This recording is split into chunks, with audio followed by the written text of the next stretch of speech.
This morning's session is a discussion on the book, recently published book by Professor Toch from the Hebrew University, who's sitting here on the stage with us.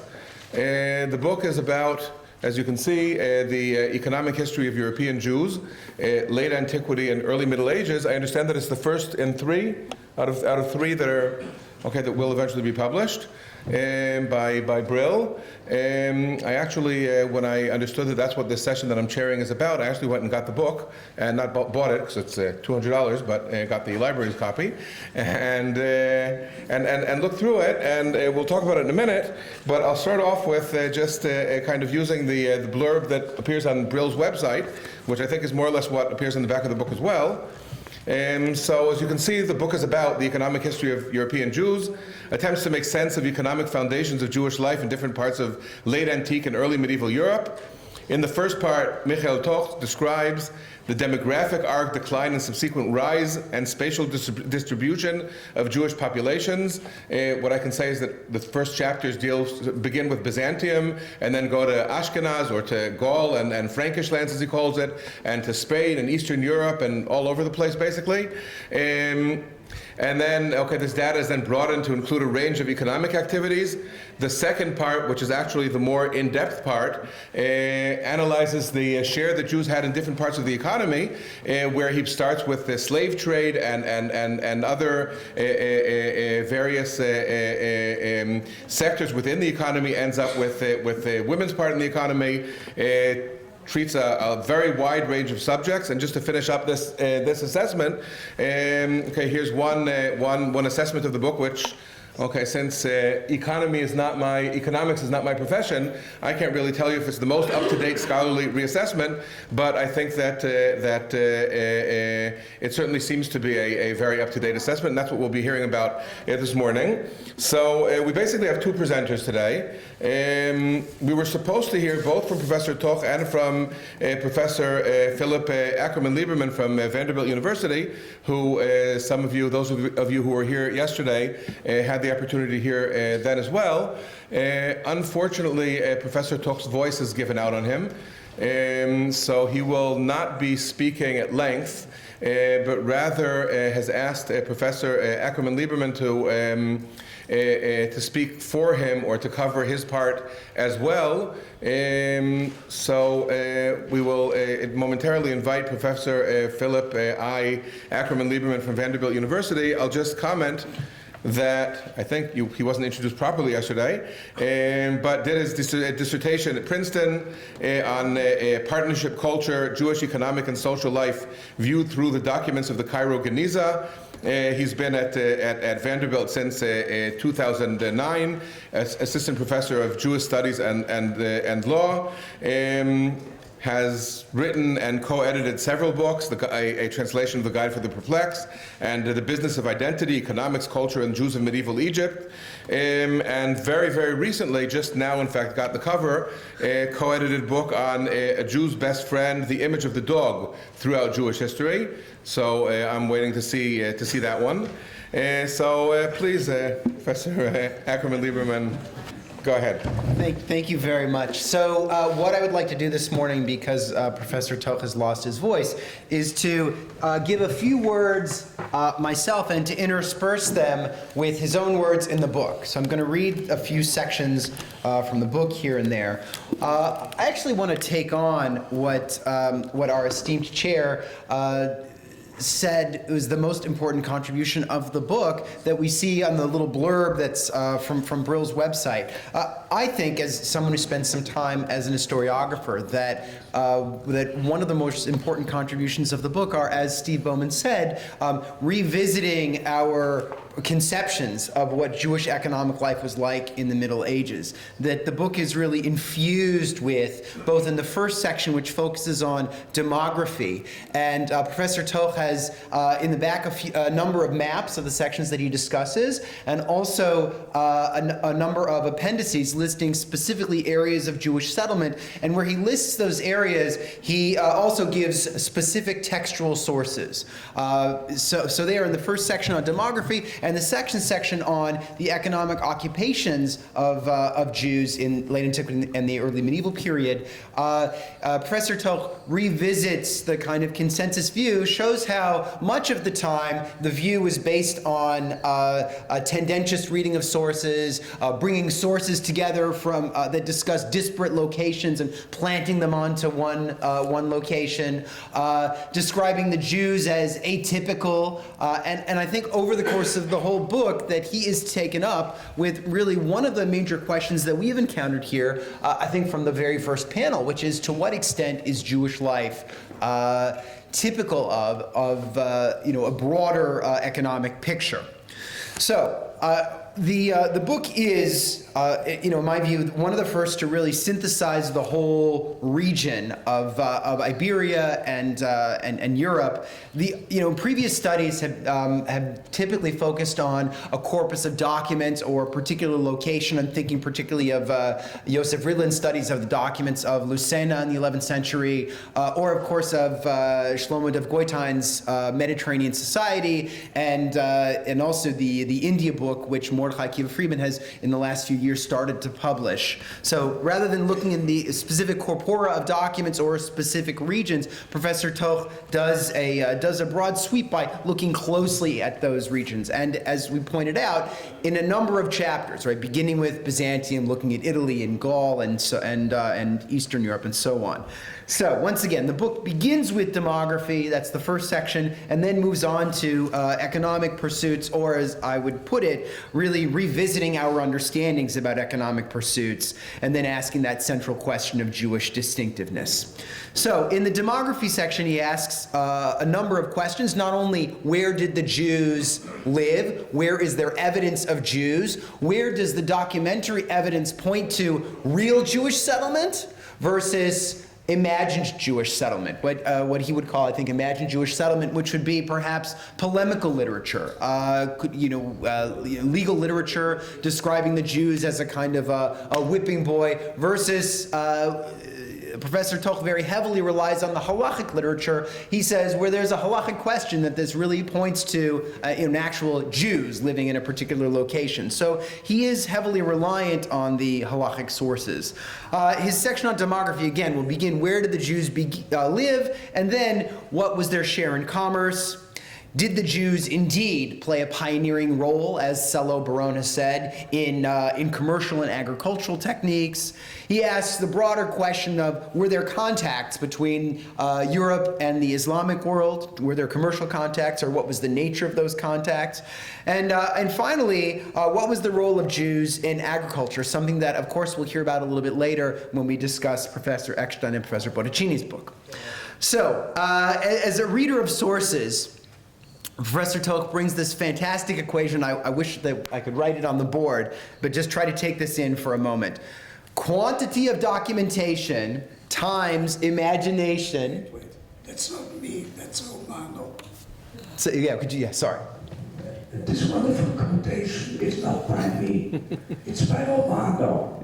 Spanish scholar. Yeah, my apologies. Yeah, I did notice the citation there. Okay, quantity of documentation times imagination equals a constant. Okay, that is to say, right, where we have a minimum of documentation, we make up for it with more imagination. Okay, so it's a lovely quotation. And what he tries to do throughout the book is to really shift the focus, I think, back to the documentation. So perhaps documentation times imagination is not a constant, but the amount of attention that one gives to the documentation versus imagination is a constant. So that, I think, infuses the book. So it begins with the Byzantine populations, and as in all cases, he gives a detailed survey of the extant literature. And for that alone, the book is very important. And he shows that much of the evidence on which the extant literature relies is, as I said before, rhetorical or polemical in nature.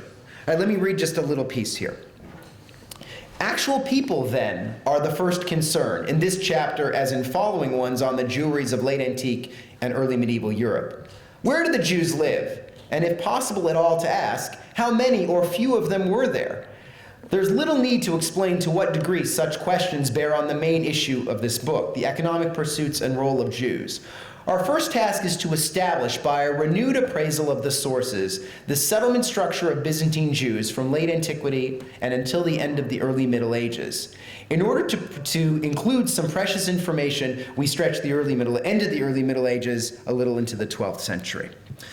Okay, the sources on which he relies are archaeological, for example, an urban synagogue in the Byzantine Empire from the 5th century. They're rabbinic, as I said before, and they're also literary, such as the Sefer HaKabbalah. He also relies on data from cemeteries for occupational purposes, just as Professor Min-Rosen has relied on for a much later period for demographic and employment data. Where the sources are quiet, he says, it's tempting to read a kind of population decline in the case of the Byzantines, but he avoids doing this, arguing instead there was a general rise in population in the 10th century in which the Jews participate. So his understanding of the Jews as simply part of a broader population extends to economics as well as population. Let me read a piece on Italy. For the South, commercial engagement has also been postulated on the strength of the geographical pattern of Jewish settlement, prevalently in the maritime cities and along the great roads of communication, in particular the Via Appia. However, a sizable number of the places adduced had no Jews at all in antiquity, thus weakening the argument for a significant share in trade. A related problem besets the question of large-scale landholding, which has been claimed as the major proof for a high social standing of Jews. There indeed is some evidence for the landed property of Jews, mainly from the pen of Gregory I. Further references, like the law of Emperor Honorius quoted above, and epigraphic sources reinforce the impression that Jewish notables in fact existed in late antique Italian towns, if not in the north, then surely in the south. That their elevated social rank was grounded in extensive landed possessions cannot be argued from the mere fact that Jews possessed slaves, an everyday feature for people even of modest means in late antiquity. And so on and so forth. Okay. Considering all these caveats, the most one can say is that evidently Jews were engaged in a broad spectrum of occupation: trade, crafts, landholding, even working the lands of others. Details and main tendencies are impossible to establish, and there is no support for elaborate theories that credit Jews with outstanding economic functions. So here, how he's very sensitively reading the evidence and arguing that the Jewish piece is simply kind of siman, a kind of exemplar of the broader picture as a whole. Okay? So, when studying demography, something that he's written about elsewhere extensively, a key question is family size. I wanted to just read another very short piece about what he has to say about family size. In 1987, a groundbreaking effort was made to establish the size and structure of the Ashkenazic family around the year 1100. Using the memorial lists of the nearly 500 martyrs of the 1096 persecution in Mainz, Kenneth Stowe computed a mean number of 1.7 children per family, and the size of the average Rhineland family at 3.77 persons. Now listen what happens to Ken Stowe's estimate.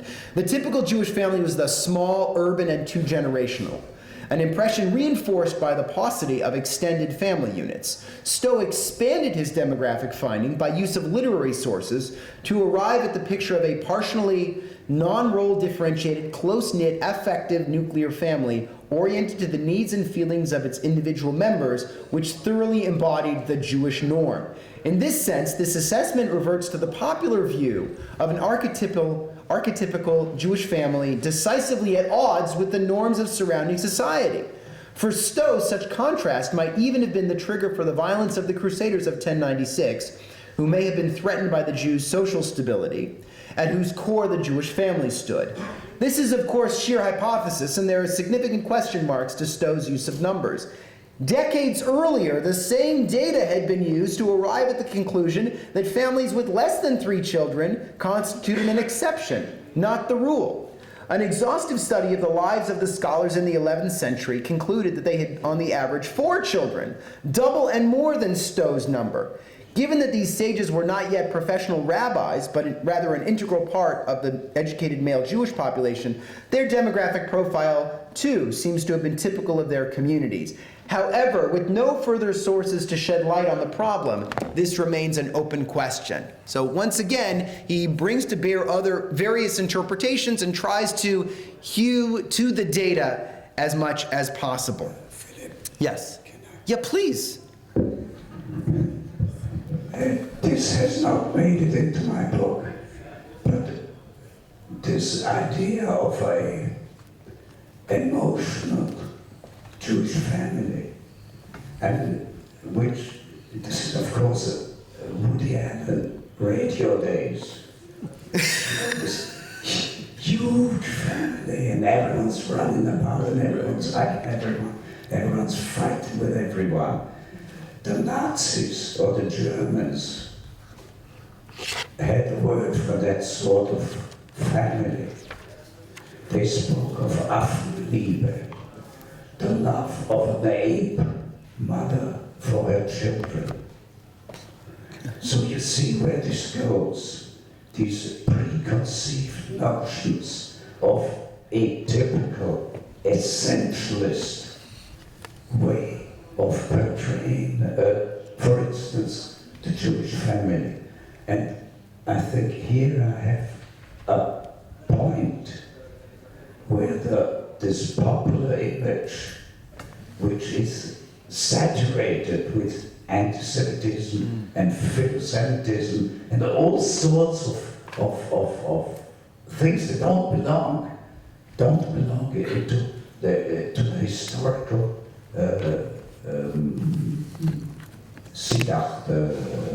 discourse. And here you see where they penetrate and contaminate the historical picture.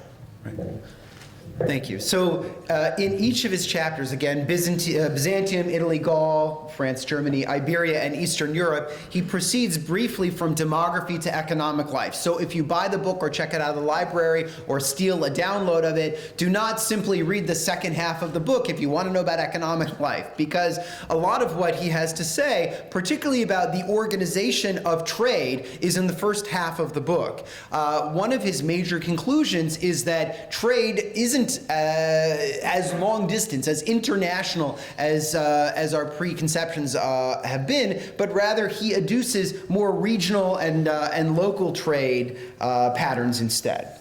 Okay, part 2 of the book deals with the major economic functions of the Jews, and his treatment of the Jewish involvement in the slave trade, something which I've spoken about before, is kind of typical, so I'm going to read a little piece here.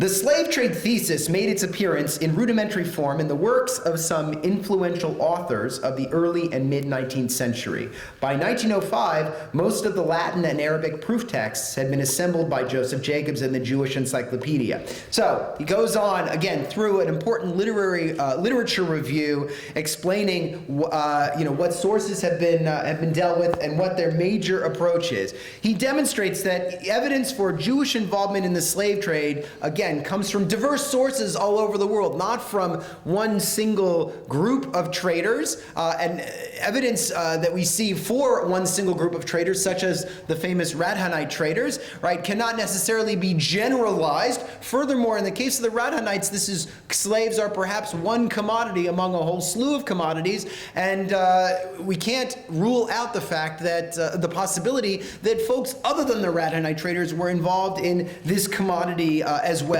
He concludes that Jews did employ slaves and that there might have been Jewish involvement in the slave trade, but that Jews certainly did not dominate it. My own study of Jewish involvement in the slave trade, seen through the Geniza records, challenges Shlomo Dov Goitein's conclusions that Jews were not involved at all, but similarly shows some involvement, but hardly dominance. Here are a number of other issues that he takes on. Jews formed a monopoly of international traders. He argues the trade, again, was regional and that the northern and southern Mediterranean were not engaged in heavy trading contacts. The Jews were involved in credit.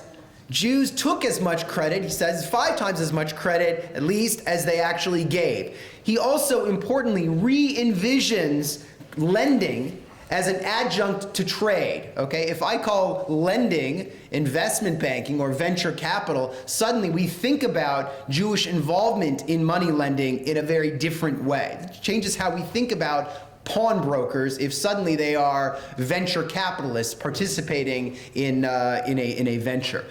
Number 3, Jews were involved in minting. So the responsa used traditionally to bolster the view that Jews were involved in minting, in his view suggests that Jews were actually concerned about exchange rate issues, getting us to think about Daniel Schiffman's paper yesterday, but not specifically that they were dealing with minting. Also, this is an adjunct, the idea that Jews were involved in minting, to the idea that Jews held official positions for governments, something else that he takes on. Jews were not landholders, another preconception. He points out that urban settlement did not rule out landholding, as urban locations were often butted up right against suburban land plots. Therefore, you could own and even perhaps farm suburban areas and still live in the urbs, okay? Finally, as for distinct Jewish settlement, he does suggest there might be a Jewish ritual instinct leading to common settlement, which Hillel Rappaport's paper yesterday about Provence got me thinking about. The idea that there could be numbers and that amidst hostility there could be a push towards larger areas of settlement. Let me read a little piece about this distinct ritual instinct. Beyond economics, our interpretation of household production might provide a new angle to the old question of Jewish dietary apartness, something that, again, the Eckstein and Botticini book talks about. The fact that Jews produce their own food does not necessarily mean that they strictly kept themselves ritually apart. If they baked their own bread, the same as did almost everyone else, prepared their own wine, and slaughtered their own meat, one might ask whether these were not simply minutiae of daily life embedded in a household mode of production common to many, rather than choices heavy with meaning for the existential condition of Jews. All this speaks to the complicated issue of a specific ritual instinct, which is certainly present in modern-day Orthodox Jewish religiosity, and has also been seen, perhaps somewhat prematurely, as a central component in the identity and self-view of medieval Jews. Having challenged our major preconceptions, he turns in closing to the central question of our conference. Were the Jews different? Since they were primarily urban dwellers, they should be considered not in light of the general population, but perhaps in light of the general population of urban dwellers. So let me close with one of his final conclusions. Yes, Jews were a middleman minority, possessing essentially urban, mediating, and commercial skills. But why compare them to the overall population of a country? Does it not make more sense to compare immediate neighbors, business partners, and competitors to the non-Jewish townspeople, merchants, craftsmen, and women, providers of services, entrepreneurs of different kinds, and yes, money men and women? Instead of keeping Jews conceptually apart from everybody else, are they not better served or better viewed as one subset of a much larger urban middleman minority situated within a total population that was definitely non-urban, non-literate, not engaged in craft production or services? Even in their agricultural concerns, beside the household production of food and drink, these Jews were a subset of a larger entrepreneurial sector of urban society and economy. And the same holds for commerce, craft production, and financial services. Jews had no monopoly in any of these fields. In all of them were always many more Gentiles active. So, there you have it. And Professor Toch can take questions, I think. Professor Toch does want to respond briefly, despite his voice. So please go ahead. No, this one. Oh, sorry. Thank you, Phillip. I think you've done a wonderful job. I have no criticism. Let me just add something general. Because, of course, this book tries to go beyond stereotypes. I mean, that's the main issue for me, to go beyond the stereotypes beyond preconceived notions, beyond the big river of historiography. But this book and I, we are both a child of our times and of this place. And I just want to make it clear, very shortly, what my place is in this sense. The main thrust of the book is to conceptualize and normalize Jewish existence in the diaspora. Now, I am a child of the diaspora, and I choose to come here to this country at a certain age and normalize my life and conceptualize my life within a Jewish society, which also happens to hold quite a number of non-Jews and Jews of all sorts of dispositions, some of them not to my liking and some of them to my liking. So I think it's this feeling for that we Israelis, we Jews, we Arabs in Israel, that we are part of a large whole, and we cannot and should not and must not hold our own little standards and understandings to be midat hakol, the measure of all. Thank you.